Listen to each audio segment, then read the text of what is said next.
Assalamualaikum warahmatullahi wabarakatuh. Kami dari kelompok tutorial 5 Blok Dharma Temu Sekolah Skeletal di sini akan menjelaskan mengenai festival gagasan kami, yaitu mengenai implementasi tiang medis. Berikut ini adalah nama-nama anggota kelompok kami.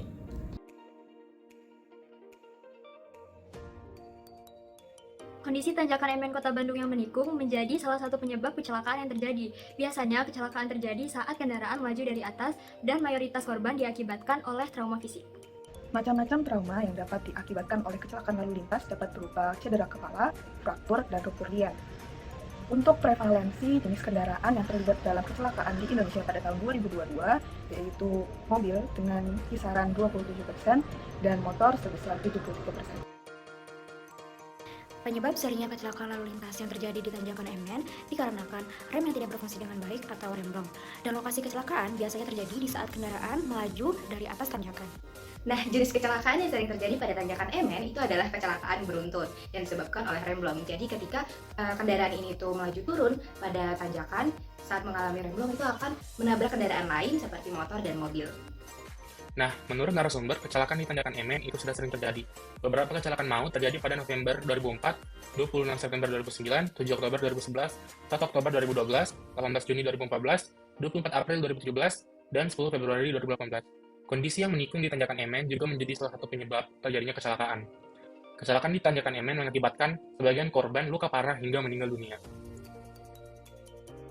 Selanjutnya mengenai tiang medis. Yang pertama, tujuan. Tujuan dari pembuatan tiang medis ini adalah untuk membantu pengobatan sementara untuk korban kecelakaan lalu lintas. Kami membuat ide mengenai tiang medis ini dikarenakan maraknya kecelakaan lalu lintas yang terjadi di Kota Bandung dan sekitarnya. Dengan adanya tiang medis ini, diharapkan penanganan terhadap korban kecelakaan bisa lebih cepat dan efisien. Kedua, manfaat. Pembuatan tiang medis ini bermanfaat untuk korban kecelakaan lalu lintas karena tidak semua orang memiliki alat kelengkapan medis di dalam kendaraannya. Maka dari itu, kami sebagai mahasiswa dan mahasiswi memiliki ide untuk membuat tiang medis agar bisa membantu berbagai macam kalangan pengguna jalan. Ketiga, sasaran. Sasaran pada penggunaan tiang medis ini adalah para pengguna jalan. Tiang medis sendiri bisa membantu pengguna jalan yang mengalami kecelakaan lalu lintas. Keempat, metode. Metode yang kami gunakan dalam inovasi ini adalah metode Multi-Objective Function dan metode USG, Urgency, Seriousness, and Growth. Menggunakan metode Multi-Objective Function, yang pertama karena proyek kami membangun fasilitas umum yang memiliki banyak fungsi, kemudian bekerja sama dengan pihak polisi untuk bagian CCTV dan ambulans kepada pihak rumah sakit. Selanjutnya, metode USG, Urgency, Seriousness, and Growth. Proses untuk metode USG ini dilaksanakan dengan memperhatikan urgensi pada masalah ini. Keseriusan masalah yang kami hadapi di sini adalah maraknya kecelakaan lalu lintas yang terjadi di Kota Bandung dan sekitarnya. Dari semua pemaparan permasalahan yang telah diberikan, terdapat setidaknya ada 3 hal yang benar-benar kita perlukan dari permasalahan tersebut. Yang pertama adalah keamanan berkendara. Keamanan berkendara merupakan upaya untuk mengurangi risiko kecelakaan saat berkendara.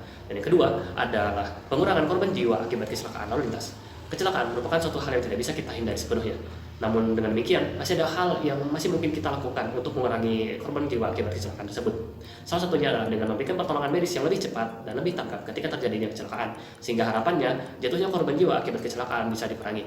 Selanjutnya yang ketiga dan terakhir adalah keadilan penegakan peraturan lalu lintas. Kecelakaan lalu lintas kerap kali terjadi akibat kelalaian ataupun kesengajaan dari para pengendara untuk melanggar peraturan lalu lintas.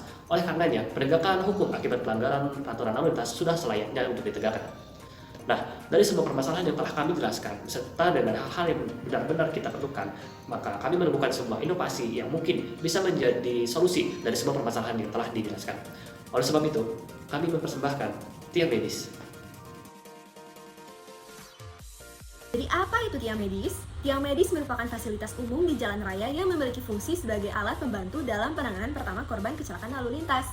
Objektif dari adanya implementasi tiang medis ini adalah dapat mengurangi tingkat korban jiwa kecelakaan lalu lintas sebagai alat untuk mempermudah pertolongan pertama dan secara tidak langsung melibatkan pemerintah daerah untuk mengadakan sosialisasi terhadap masyarakatnya mengenai fungsi tiang medis ini. Konsep dari adanya pengadaan proyek tiang medis dikembangkan melalui tahap 1, yaitu mencari informasi dan data wilayah yang rawan kecelakaan lalu lintas. 2. Mengkoordinasikan perizinan terhadap pihak Satlantas dan rumah sakit setempat. 3. Memasangkan tiang medis di daerah target beserta CCTV dan alarm yang akan dihubungkan langsung ke kantor Satlantas apabila kotak medis diambil dari tempatnya. 4. Petugas lalu lintas kemudian memantau tiang medis untuk memastikan apakah betul ada kecelakaan terjadi. Dan yang terakhir, 5, yaitu pihak Satlantas ataupun warga di TKP dapat langsung menghubungi rumah sakit terdekat untuk mendapatkan tindakan lebih lanjut. Metode evaluasi dari proyek tiang medis ini akan dilihat berdasarkan dampaknya pada tingkat korban jiwa kecelakaan lalu lintas, persentase efektivitas tiang medis dalam mencegah keparahan cedera korban, dan dari umpan balik evaluasi pihak Satlantas dan rumah sakit setempat. Nah, tiang medis sendiri dilengkapi dengan fitur-fitur berguna yang dapat menjadi solusi dari permasalahan-permasalahan yang telah dijelaskan sebelumnya. Semua fitur-fitur pada tiang medis disebar menjadi dua bagian pada tiang medis, antara lain ada di base area, yaitu bagian pondasi dari tiang medis, dan selanjutnya juga ada di school area, yaitu bagian teratas dari tiang medis. Nah, pada base area sendiri terdapat beberapa fitur yang telah disediakan. Yang pertama, mulai dari yang paling bawah, terdapat dua kompartemen utama, yaitu emergency box area dan juga medical box area, di mana kedua kompartemen ini nantinya akan digunakan sebagai tempat penyimpanan dari semua hal-hal yang berkaitan tentang pertolongan kecelakaan, baik alat medis maupun alat evakuasi kecelakaan. Selanjutnya, fitur yang kedua adalah pada bagian luar kompartemen juga akan ditempelkan information area, yaitu berupa informasi-informasi penting terkait kecelakaan lalu lintas, seperti nomor penyedia layanan rumah sakit terdekat, nomor kantor polisi terdekat, dan juga nomor pemadam kebakaran terdekat. Selanjutnya, di fitur yang ketiga adanya emergency lamp atau lampu darurat. Lampu darurat ini diharapkan akan menyala kedap-kedip memberikan sinyal tanda bahaya kepada pengendara lalu lintas lainnya untuk lebih berhati-hati ketika melewati area kecelakaan tersebut. Nah, lampu emergency ini juga akan dilengkapi dengan speaker yang juga akan berbunyi bersamaan ketika lampu ini dinyalakan.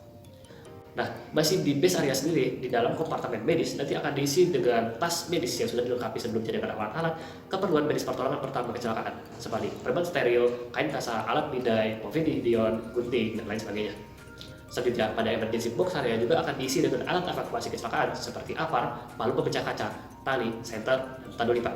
Nah, tak lupa juga disediakan information area yang juga berfungsi sama seperti information area yang telah dijelaskan di part sebelumnya. Nah, beralih ke school area. Pada area ini terdapat dua fitur lainnya. Yang pertama adalah street lamp. Street lamp ataupun lampu lalu lintas ini akan memberikan pencahayaan tambahan bagi para pengguna jalan ketika berkendara melewati area tersebut. Selanjutnya juga ada fitur terakhir, yaitu kamera CCTV. Kamera CCTV ini bisa dipasangkan pada tiang medis untuk merekam semua kejadian di area sekitar tiang medis sebagai salah satu upaya untuk menegakkan peraturan lalu lintas yang diperuntukkan bagi semua pengguna jalan. Jadi dalam tas medik ini ada beberapa alat yang disediakan atau yang akan diletakkan. Yang pertama itu ada perban steril, lalu ada kain kasa gulung, yang ketiga ada alat bedai, lalu ada povidone lodin, yang kelima itu ada gunting kecil, yang keenam itu ada sarung tangan steril gitu, yang ketujuh ada tisu pembersih alkohol, yang kedelapan ada hidrogen peroksida, yang kesembilan ada pinset, yang 10 ada alkohol 70%, yang terakhir itu ada kain segitiga. Baik, jadi ada beberapa tata cara yang harus dilakukan oleh seseorang agar ingin menggunakan alat medis ini.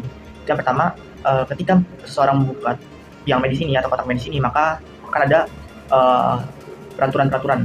Jadi pengguna harus membaca peraturan yang ada di tiang medis ini agar tahu bagaimana cara mengoperasikan alat-alat yang ada pada kotak medis ataupun alat-alat lainnya yang ada pada tiang medis ini. Yang kedua yaitu menghubungi rumah sakit terdekat. Sebenarnya untuk alat ini sendiri sudah ada CCTV yang langsung terhubung dan akan menyala alarmnya ketika kotak ini terbuka dan langsung terhubung ke pihak kepolisian Satlantas. Nantinya Satlantas akan langsung mengumumkan ke rumah sakit terdekat.